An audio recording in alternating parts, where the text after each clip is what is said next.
Yeah, and I think that's the issue that we have to talk about when we say Latin Mass is not enough and so forth, that the Society of Pius X says their Mass in union with that new Rome.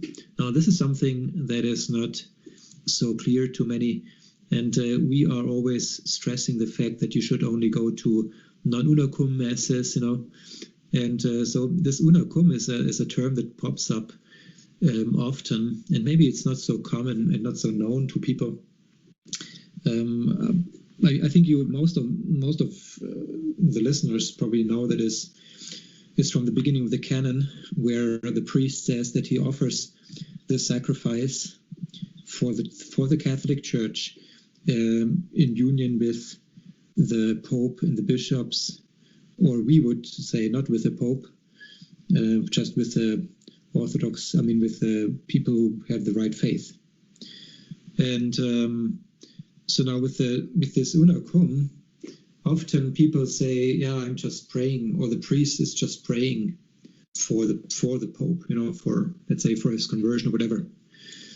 And what I would like to really, this is the one point that I would really like to stress and make clear, is that every Mass is not just said individually, independent of everything else, but the Mass is said as a Mass of the Church.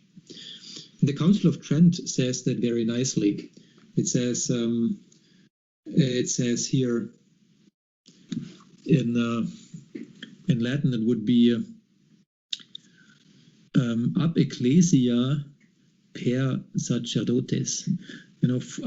By the church, it is said by the church through the priests. So that shows you that every Mass is actually a Mass of the whole church. And this is why there is this una cum, because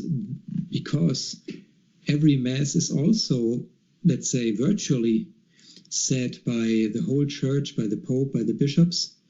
That's why they, first of all, also gain fruits from every Mass that is said. So the priest doesn't say the Mass just by himself, like as his Mass, but it's also always in this context of the whole church. And that's why he offers every Mass for the whole church as well, because every sacrifice, since it is offered by the whole church, it is also fruitful for the whole church. And then later on, in the memento, which is in the missal would be the next paragraph, in the memento, he includes some people that he wants to include.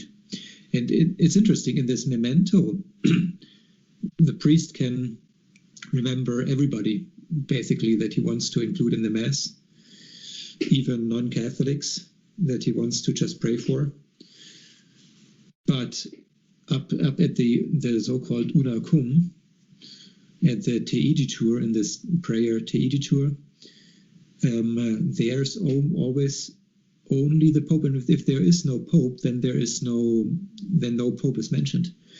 So that shows you that by the priest, by putting the name of that, let's say in this case Francis in here, he puts himself, or he says the Mass as a Mass of this new church. And if you understand that shows you the importance, and that shows you actually the what actually happens when you go to a Latin Mass, or what happens in a Latin Mass, which might be valid. Let's say it's offered by a valid priest, like most of the priests still of the Society of Pius X. And if this priest offers a valid Mass, but he offers it as a Mass of this new church, not of the Catholic Church, but of this new church, because he mentions those new hierarchies. So it is true to say, when you mention Francis here, then you say your Mass in union with this new Rome. And this is a good question, if that can be pleasing to God.